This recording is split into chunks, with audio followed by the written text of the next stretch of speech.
Saudações, queridos irmãos. Estamos aqui para mais uma live que foi anunciada há dias e hoje queremos falar sobre os efeitos da fé. Então, eu quero pedir antes de começarmos para partilharem a live. Vamos partilhar a live, eu também estou aqui a tentar partilhar a live. Então, vamos lá partilhar para podermos começar. Também estou aqui a tentar partilhar a live. Então vamos a isso. Vamos lá partilhar a live, irmãos, por favor.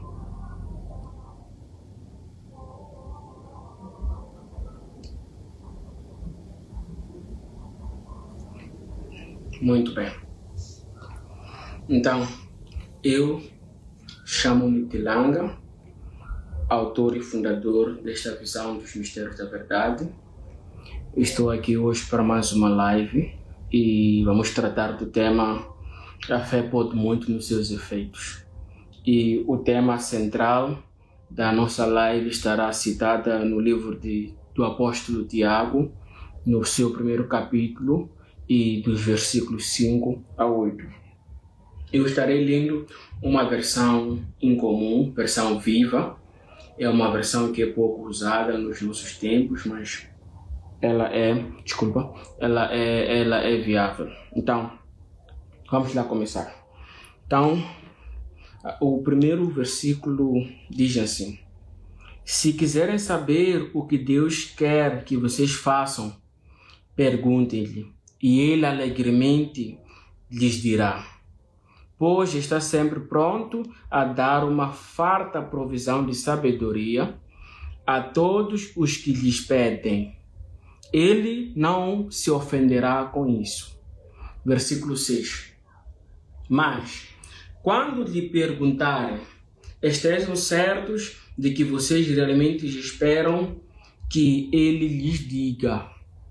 Pois uma mente duvidosa é tão inconstante como uma onda do mar, que é empurrada e agitada pelo vento.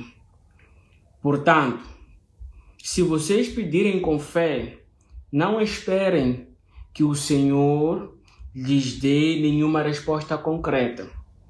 E cada decisão que vocês tomarem assim será insegura, na medida em que vocês se voltam ora para um lado, ora para outro.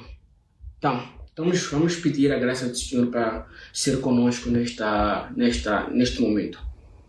Eterno Deus, abençoa, Pai, o caro ouvinte, Senhor, em nome de Jesus Cristo de Nazaré.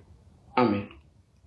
Então, nós propusemos falar deste tema porque é um tema muito sensível nos nossos tempos, porque as pessoas ultimamente, elas não têm a base fundamental do Evangelho. Há muitas teorias do Evangelho. O Evangelho já não é aquilo que nós conhecemos ele como é. Então, as pessoas trazem novas doutrinas, novas formas de olhar. Então, nós estamos aqui com a graça de Deus para falar aquele Evangelho da Bíblia Sagrada. Amém? Então, entrar na fé, na verdade, por meio das dúvidas metódicas, é mesmo que entrar na fé deixando a razão de lado.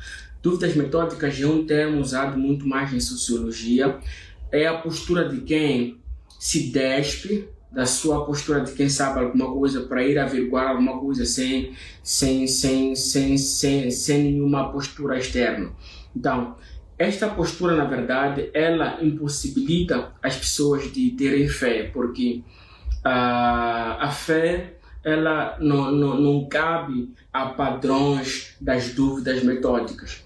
Então, às vezes as pessoas não têm fé porque elas querem vir aqui averiguar como averiguam intelectualmente nas dúvidas metódicas. Os jovens, quando entram, na verdade, também em contato com aquilo que são as academias, eles acabam amortecendo a sua fé, porque A intelectualidade lhes faz pensar que eles têm um tipo de liberdade intelectual que destrói a fé deles, porque é em nome desta liberdade intelectual que eles acabam ficando sem fé, porque a fé ela precisa de certa forma de uma substância, e essa substância só encontramos na palavra de Deus. Então, quando o jovem entra na faculdade, vai fazer ensino superior, vai fazer licenciaturas, então começa a entrar num lugar onde novas cosmovisões são apresentadas, nova forma de ver o mundo, novos questionamentos, novas perguntas que ele nunca pensou anteriormente. Então, quando ele entra nas academias, ele começa a ver esta postura e encontra lá docentes muito letrados, docentes muito impressionantes, docentes com retórica que lhe convencem que aquela visão, aquela cosmovisão é correta, porque ele tem argumentos que sustentam, e acaba esfriando a fé. Às vezes são jovens que entraram na faculdade muito fortes no evangelho, são jovens que entraram na faculdade com o evangelho puro, mas começaram a ficar inconstantes, começaram a ter dúvidas. E uma coisa que acontece é que as academias, elas apresentam as dúvidas, e a legitimidade das dúvidas acadêmicas são positivas, porque elas despertam a capacidade investigativa do estudante. Mas na fé nós temos uma outra postura, e às vezes quando tentamos confundir isso é o que faz com que a gente fique estagnado no tempo. As dúvidas e as cosmovisões mundanas fazem ser impossível para nós termos fé, porque a fé não é uma negociação, mas é uma identidade. O mundo está nos ensinando a tomar a fé como um tipo de negociação, como algo que se faz passo a passo, mas não é assim a fé. A fé é uma identidade, é algo que existe em si. E isto é o que dificulta as pessoas de terem fé, porque a cosmovisão mundana incute uma perspectiva diferente daquela que a Bíblia está a incutir no jovem, que está a incutir no ser humano. E estas visões conflituam entre si, porque a fé, ela em si já tem uma visão certeira, enquanto que a cosmovisão mundana ela também tem um padrão metódico em si. Agora, o que está a acontecer? É que o jovem, quando entra na academia, ele é ensinado como censurar, como criticar e como averiguar as coisas. Mas ele é ensinado por meio de metodologias. Mas essas metodologias, elas não são sempre felizes quando entra em contato com as escrituras. Este é o princípio da devastação da fé do jovem, porque ele usa os meios de censura, ele usa os meios de crítica que ele aprendeu na faculdade, que ele aprendeu no ensino superior, não que estejam errados, mas para aprender, para aplicar aqui na fé, entrou em conflito. E isso não é fazível, porque as dúvidas que advêm do mundanismo, elas não podem ser legitimadas no evangelho. O que isso significa? A legitimidade das dúvidas do jovem é positiva na perspectiva mundana, na perspectiva acadêmica. São perguntas até muito aliciantes, muito positivas. Mas quando entramos no evangelho, é fundamental compreender que também o evangelho tem a sua forma de lidar com as coisas, tem a sua cosmovisão. E esse é o problema. Tentamos fundir a visão mundana com a visão de Cristo. E Satanás, astutamente, ele nos mantém apegado ao que os olhos podem ver e nos mantém afastado daquilo que somente o Espírito pode ver. Porque quando nós entramos em contato com as academias, Satanás usa isso para a sua vantagem. Nós estamos aqui a ridicularizar as academias, eu mesmo gosto das academias, sou um estudante, mas quando a gente entra na academia com os dois pés, isso é a mesma coisa que testar a profundidade de um rio com os dois pés. Então, quando nós entramos com os dois pés, a ciência, as academias vão nos arrastar, até porque a base acadêmica não é cristã. A base da intelectualidade do mundo não é cristã. Então, isso nos afasta. E Satanás, ele nos faz olhar para as coisas que deviam ser olhadas pelo Espírito, pela voz que o Senhor também, pelo homem que o Senhor colocou dentro de nós, ele usa isso para deturpar, ele nos faz olhar. É por isso que as pessoas, quando se fala de fé, elas querem um tipo de prova, porque a academia, quando se usa metodologia, lá há provas que são apresentadas, há etapas subsequentes que provam que aquilo que estamos a fazer aqui tem esta base e tem estas provas, e é fazível, e tem uma evidência clara, visível. Mas a fé vem mostrar uma perspectiva diferente. Então aqui começa o ponto. E Satanás começa subconscientemente a infernizar a vida dos jovens, porque eles não encontram explicações na fé. Por que muitos largam a fé, afinal? É porque eles não encontram razão para crer na fé. Não encontram razão para crer na fé porque eles estão usando metodologias de censura erradas. É por isso que eles não encontram razão. Não que a fé não tenha razões para ser crida em si, na sua composição. Mas as pessoas estão usando metodologias, estão usando mecanismos mundanos para vir aqui na fé e encontrar uma razão para crer. E isto é impossível. E Satanás está usando isso contra nós. E ele nos faz ouvir a voz de Deus com os ouvidos da carne e ver as promessas de Deus com as impossibilidades humanas. Às vezes Deus ainda fala conosco, mas nós ouvimos aquilo que o Senhor Deus está nos dizer com os ouvidos da carne. O que isso significa de ouvir o que Deus está nos dizer com os ouvidos da carne? Estamos a usar os padrões de interpretabilidade, os padrões de interpretação mundana para interpretar uma voz santa. Estamos a usar padrões de pecado para interpretar uma voz santa. Estamos a usar padrões de vozes caídas para interpretar uma visão santa. E isso nunca dá certo. E acabamos pensando que a fé é ineficiente. A fé é um tipo de utopia. Utopia significa um sonho irrealizável. Acabamos pensando que a fé é um tipo de um sonho irrealizável. Mas a fé, ela é tangível, ela é possível e ela é real. E ela é uma identidade. O que precisamos é de pessoas que estão aptas para defender, que estão aptas para abrir os olhos e minuciosamente mostrar que é possível crer na fé. Estamos também atravessando uma era em que a intelectualidade sobrepõe-se sobre a fé. E o que isso significa? Todo aquele que se acha intelectual acha que aquele que está na fé é fanático. Porque muitas das vezes o crente de hoje em dia é despreparado. Ele não gosta de estudar, ele não gosta de averiguar as escrituras.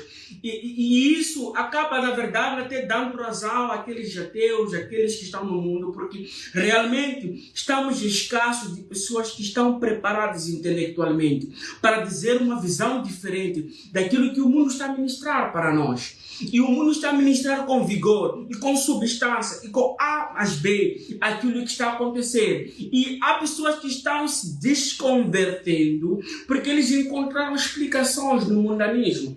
Eles encontraram razões para crer no mundanismo. Mas o que está a acontecer conosco é que nós, muitas das vezes, não temos explicações para o mundano crer. Não temos razões. O apóstolo Pedro disse que nós devemos estar aptos para dizer a razão da nossa esperança em Jesus. E dizer isso aí com amor. E não dizer com você tem demônio, você não crê em Jesus, você tem demônio. Não. Nós precisamos ter essa paciência de acompanhar este que está a interrogar a razão da nossa crença. Mas também precisamos de aprender de algum lugar. E o Senhor Deus pode nos dar muita graça.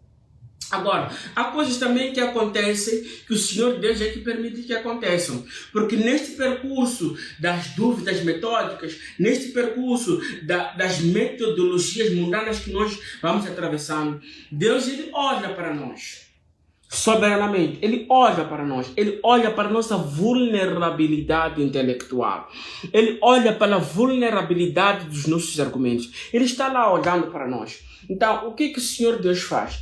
Em alguns momentos, ele permite que algumas adversidades venham até nós.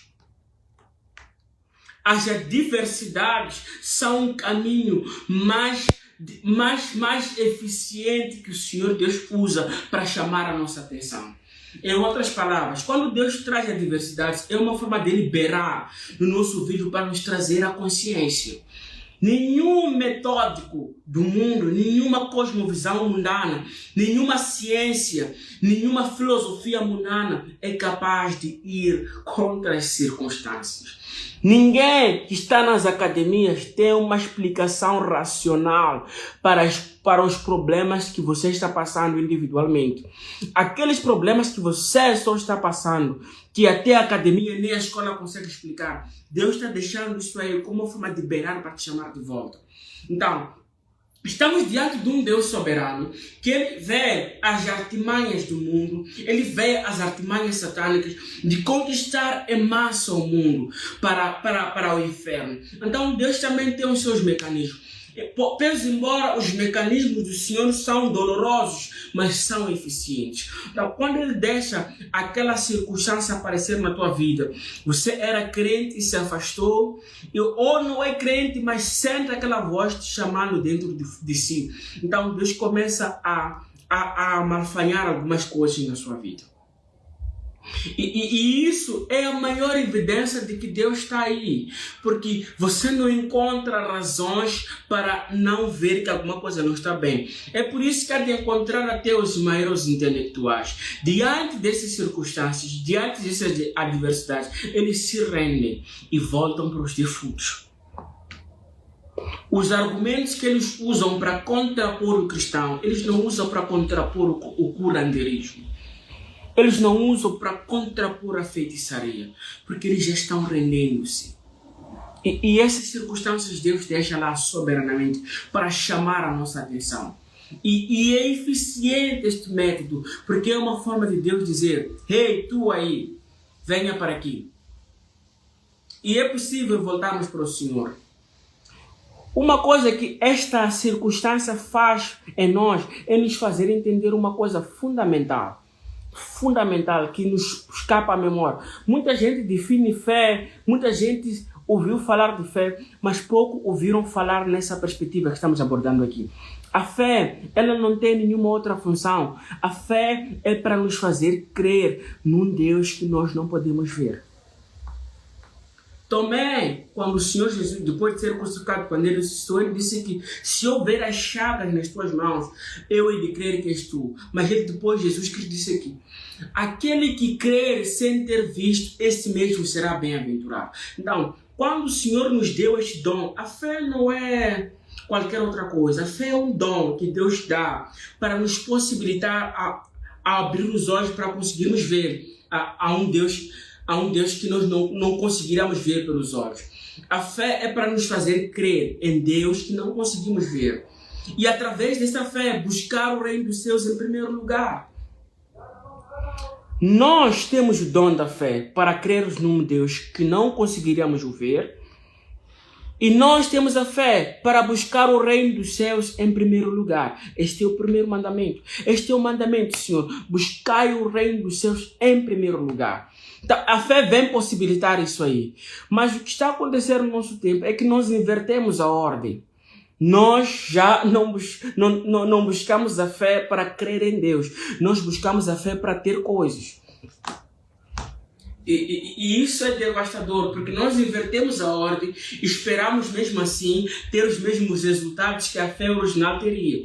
Isto é o que se diz, que a pessoa tem os mesmos hábitos e costumes que tem um resultado. E depois ele continua fazendo os mesmos hábitos e costumes e espera ter um resultado diferente. Isso não é fazível. A fé, ela deve ser usada para o meio pelo qual ela foi enviada. E se não ser usada para este meio, ela não vai ter o efeito pelo qual foi enviada. E este é um dilema. Porque Deus envia a fé para um dado fim. E se não ser usado para este dado fim, então não vai ter o efeito pelo qual ela foi enviada. E depois acabamos dizendo com boca cheia: a fé é ineficaz, a fé não é eficaz. Não. A fé é eficiente, sim.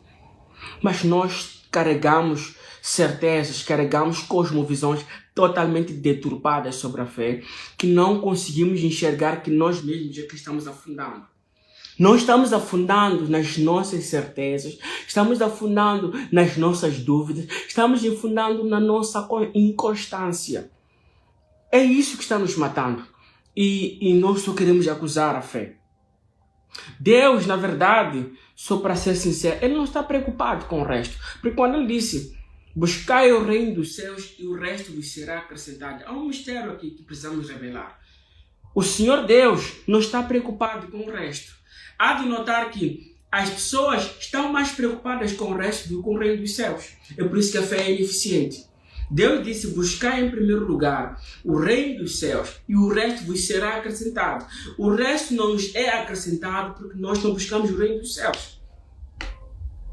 Nós não precisamos trazer aqui um tipo de revelação, um tipo fire, não. A revelação é a própria palavra de Deus. É só precisamos explicar ela como ela é.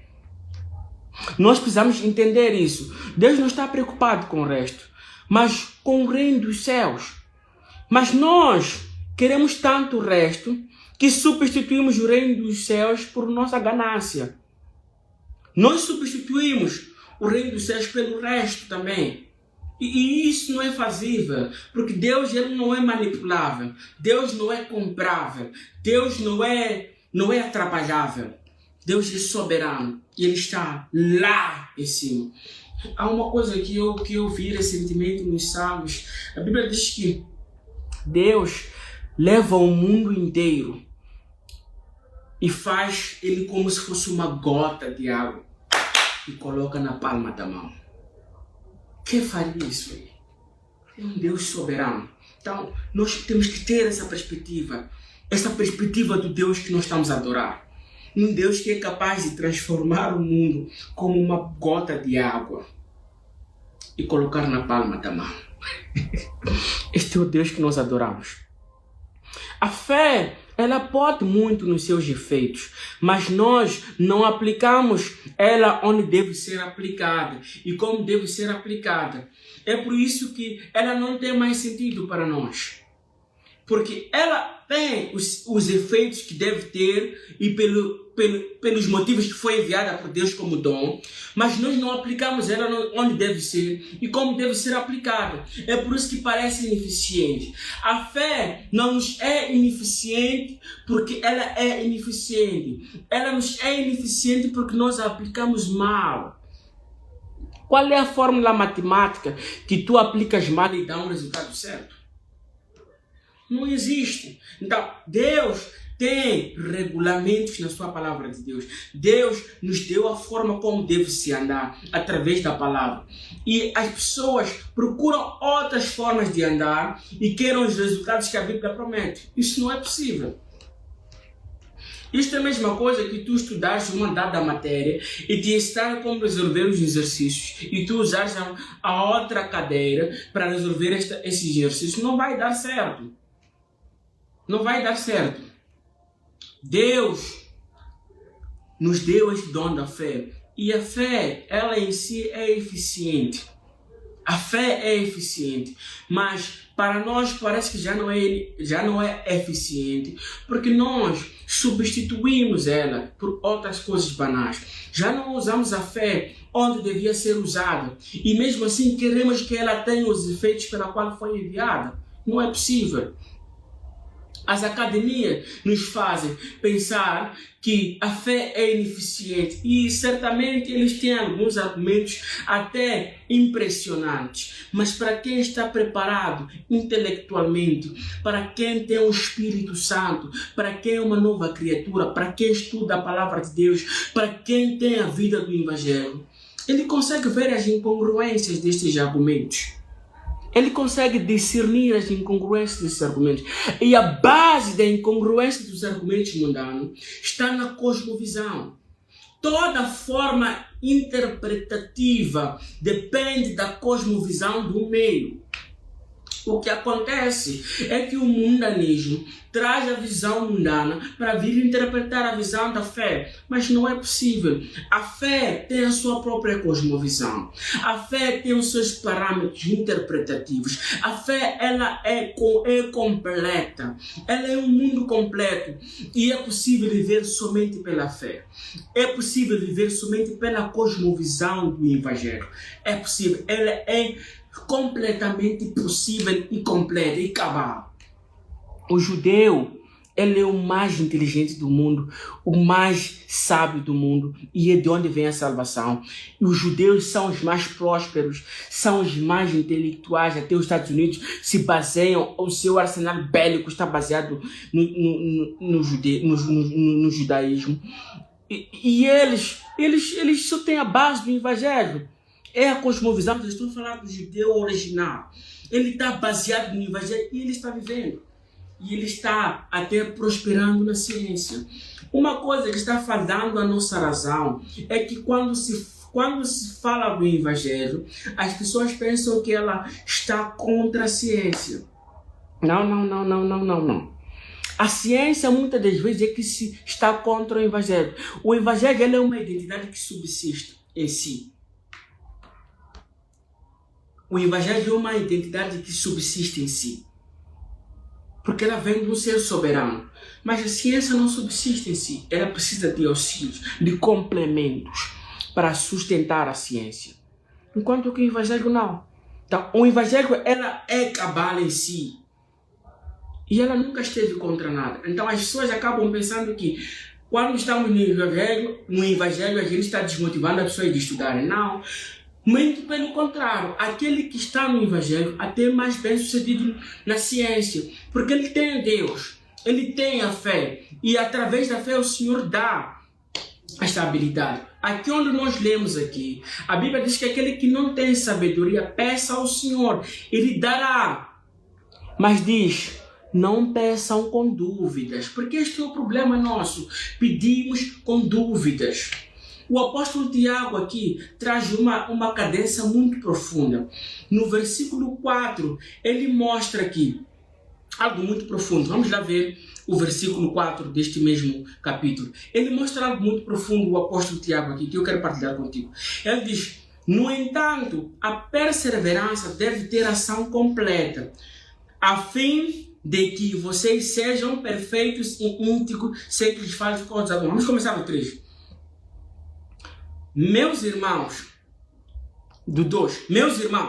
considerem motivo de grande alegria o fato de passarem por diversas provações. 3.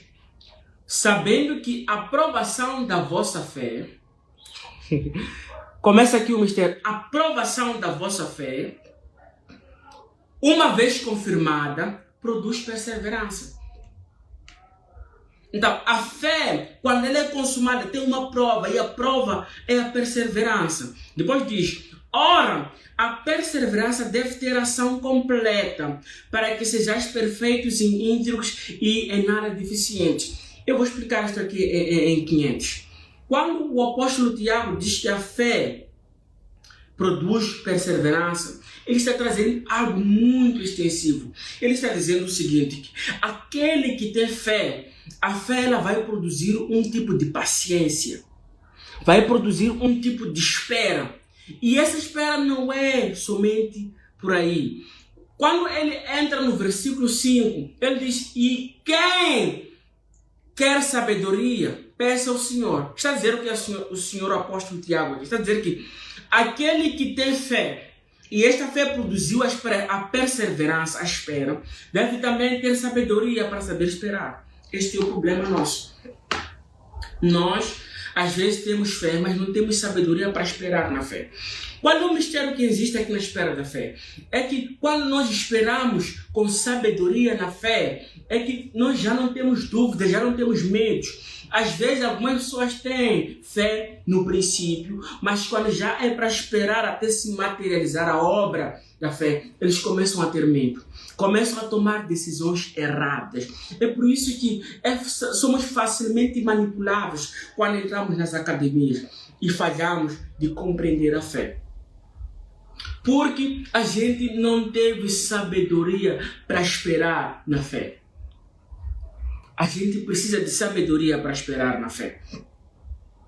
A fé pode muito nos seus efeitos, mas nós aplicamos ela mal e onde não devia ser aplicada e esperamos ter os resultados que a fé foi enviada. Isso não é possível. Outra coisa ainda é que nós acabamos pensando que a fé não faz sentido, mas não porque ela não faz sentido, mas não faz sentido por causa daquilo que nós não estamos fazendo bem. E nós preferimos mais profetas. Nós preferimos hoje em dia os videntes, os vulgos profetas. Por quê? Porque nós não encontramos explicações na fé. Nós reputamos a fé por ineficiente. E nós não encontramos razões para crer na fé. É por isso que depois acabamos escolhendo corta-matos. Porque também não temos sabedoria para esperar. São essas decisões erradas que nós tomamos nesse percurso. Às vezes a pessoa começou com uma fé genuína, às vezes a pessoa começou com uma fé poderosa, mas não soube esperar com sabedoria. Apareceram os ventos, apareceram os vendavais, abalaram este aqui, porque a sua casa estava construída sobre a areia e não sobre a rocha. E ele caiu, não pôde esperar ali.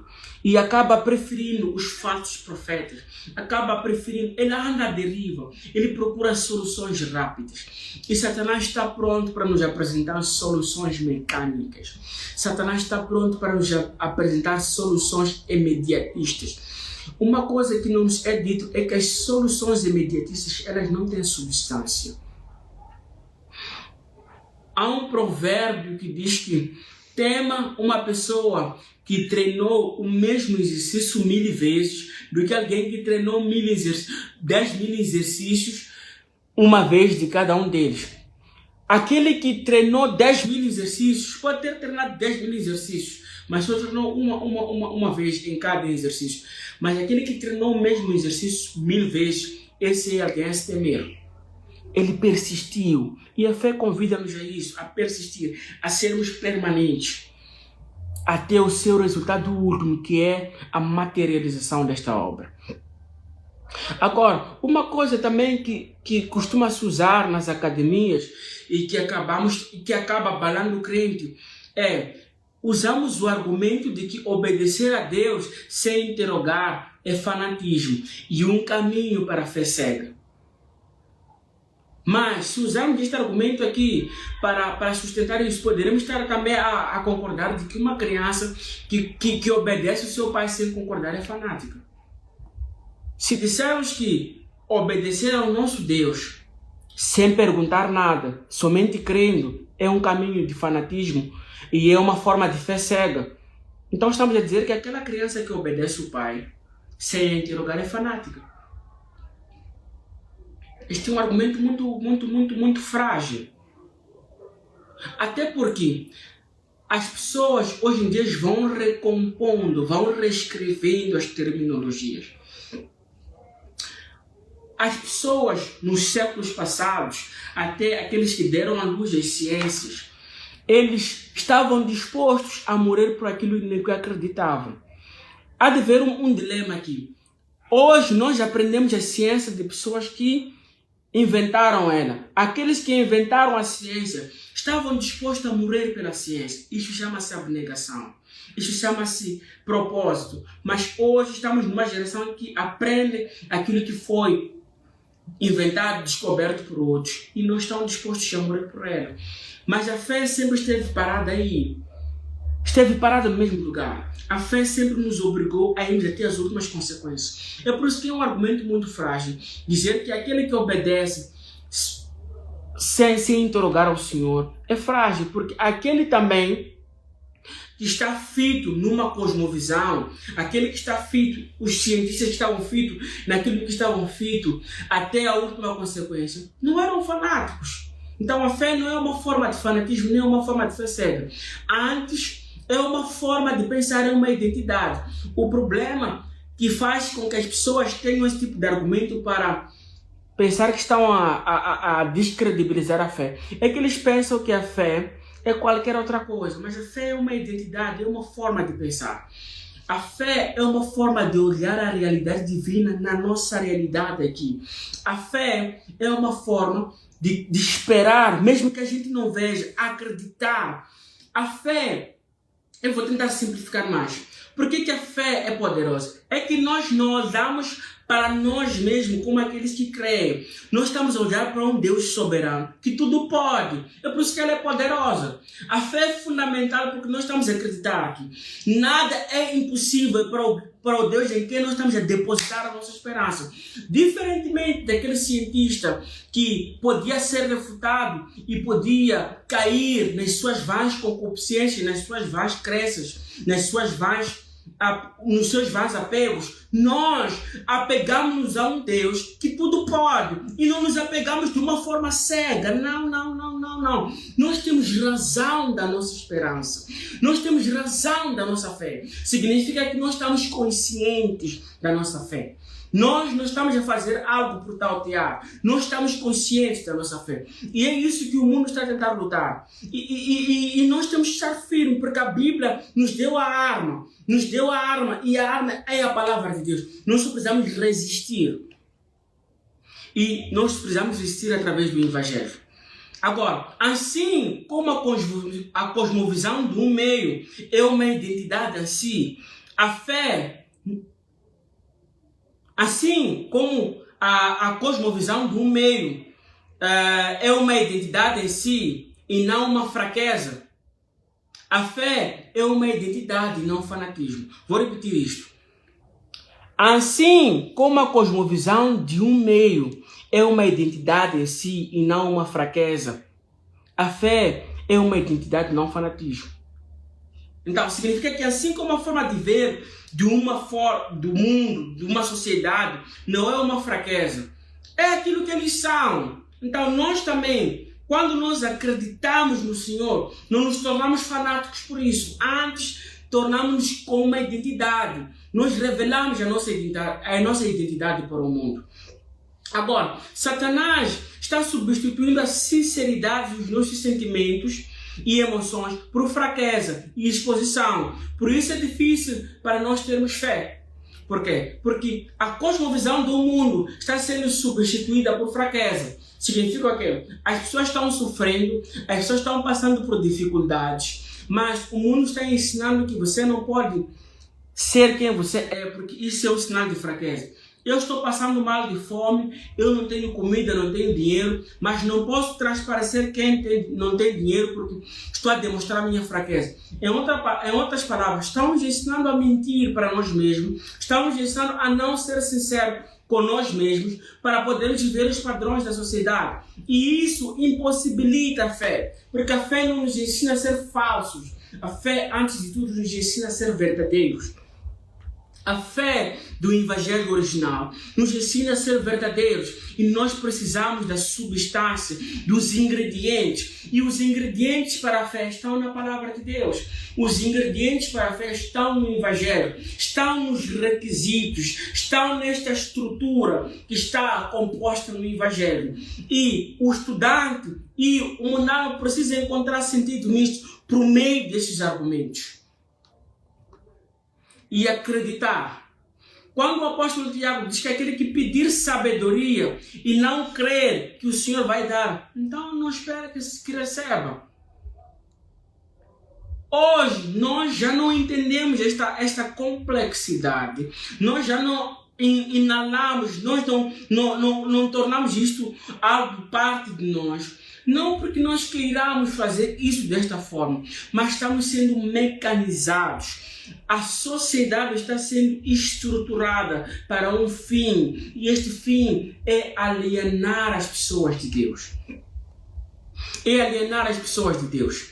E isso é muito prático, porque estamos também numa sociedade que é alérgica ao conhecimento. Estamos numa sociedade que é alérgica às escrituras. Estamos numa sociedade que é alérgica a seguir princípios. Estamos numa sociedade que está sendo ensinada a ser independentista. Estamos numa sociedade que está sendo ensinada a ser autossuficiente por meio de propagandas, por meio de viralizações falsas. Estamos sendo ensinados a ter uma identidade do sistema e nós mesmos nos esquecemos quem nós somos. Matamos aquilo que o Senhor Deus colocou em nós, este dom da fé. Nós estamos a matar este dom que o Senhor colocou em nós para podermos suprir aquilo que a sociedade tem a exigir de nós. A sociedade tem a exigir de nós viralidade. A sociedade tem a exigir de nós sermos ter muito engajamento, sermos populares. Mas o Evangelho tem exigido de nós identidade. O Evangelho tem exigido de nós vida. É isso que o Evangelho tem exigido de nós. Dizemos para nós mesmos que somos equilibrados, nós não somos emocionais. Dizemos isso tudo aqui por meio dessas todas falcatruas da ciência, mas esta também é uma forma, é um álibi. É uma forma que nós encontramos para legitimar a nossa fraqueza. É uma forma para legitimar a nossa depravação. E, no fundo, nós sabemos que nós precisamos deste Deus.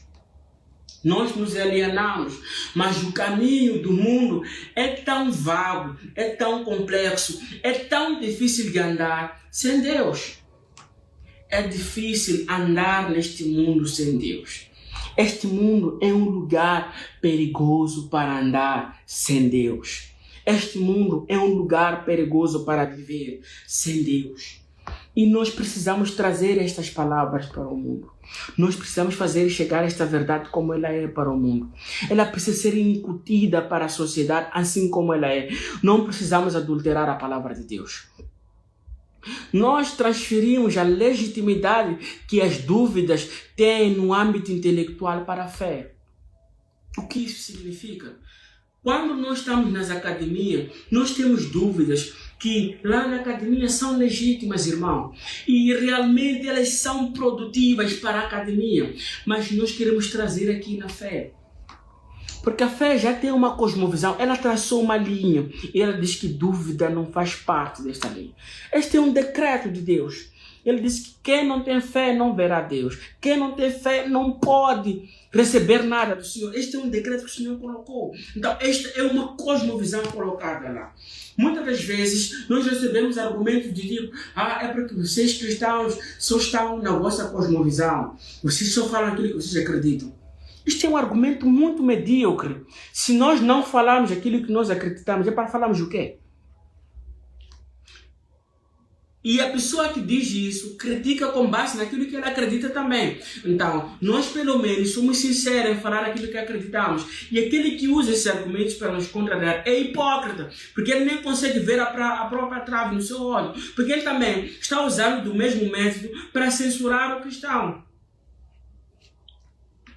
E também, nós não pregamos o Evangelho por meio de amedrontar as pessoas. Nós pregamos o Evangelho por meio de uma conquista que só o Espírito Santo ele incorpora em nós. Nós, quando vamos evangelizar, nós, quando vamos falar essas palavras, nós sabemos, temos a fé que não somos nós mesmos que estamos a ir falar. O Senhor nos usa para ir falar este Evangelho. Então, quando às vezes nós queremos trazer as dúvidas que são legítimas na cosmovisão mundana para vir aqui na fé, para tentar incutir isto aqui. Isto não funciona. Isto não funciona. Nós queremos transferir a legitimidade que as dúvidas têm no âmbito intelectual para a fé. E isso fazemos de modo a nos conformarmos com a nossa alienação de Deus. Muitas das vezes nós fazemos isso porque queremos sustentar aquele peso de consciência que está nos acusando. Deus está falando comigo e com você. E não venha aqui me dizer que as academias conseguiram silenciar completamente a voz de Deus. Porque há uma voz que está aí e é inata. E é a voz da sua consciência. E você sabe que está sendo treinado para ir contra a sua consciência. Quando é para se prostituir, você sabe que está indo contra a sua consciência. E nem precisamos vir aqui te dizer. Quando é para ir chilar e fazer aquelas coisas que te afastam de Deus, você sabe que está indo contra a sua própria consciência. E nós nem precisamos vir aqui te lembrar. Você sabe dessas coisas. O que está acontecendo é que Satanás te dá razões para crer que isso aí é verdade. Nós escolhemos que aquilo que Satanás nos apresenta.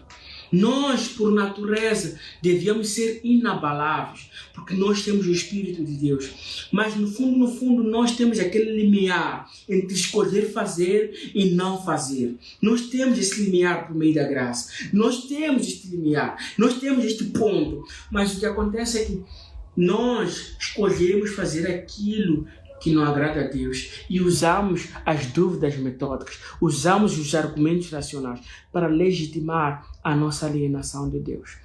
Isso significa que nós olhamos para o preço que o Satanás nos apresenta, o preço da prostituição, o preço das bebidas, o preço de vender a sua alma ao diabo para ter dinheiro, o preço de fazer aquelas outras coisas que nós bem sabemos, e substituímos a voz que está a beirar no nosso coração. Eu e você sabemos qual é essa voz. Então eu quero que você reflita nisto aqui. O Evangelho, ela tem algo muito profundo. Às vezes as pessoas acabam pensando que é o Dilanga que está confrontando você. Não, eu não estou te confrontando. Mas se você se sentiu confrontado, muito bom, porque esta é a palavra de Deus confrontando você. Se você se sentiu confrontado, significa que você está no caminho certo. Algo não está bem contigo. E o Evangelho tem a solução para isso. Coloca o teu comentário aí. Coloca as tuas perguntas aí. Tem um número que nós disponibilizamos sempre na página para o WhatsApp. E se quiser fazer parte das nossas outras plataformas também, é só entrar em contato conosco pelo WhatsApp. E nós sempre postamos os links aí. Qualquer dúvida, estamos disponíveis. Mas, lembra-se, Deus te quer de volta. Esta é a nossa mensagem central. Deus quer a ti, Deus quer a mim e você, para nos fazer herdar o reino dos céus. Partilha este vídeo para alguém que você sabe que precisa escutar. Partilha. Não seja egoísta e deixe essa mensagem chegar ao mundo. E que o Senhor Deus de Abraão, Isaac e Jacob abençoe você, rique e poderosamente. Em nome de Jesus. Amém.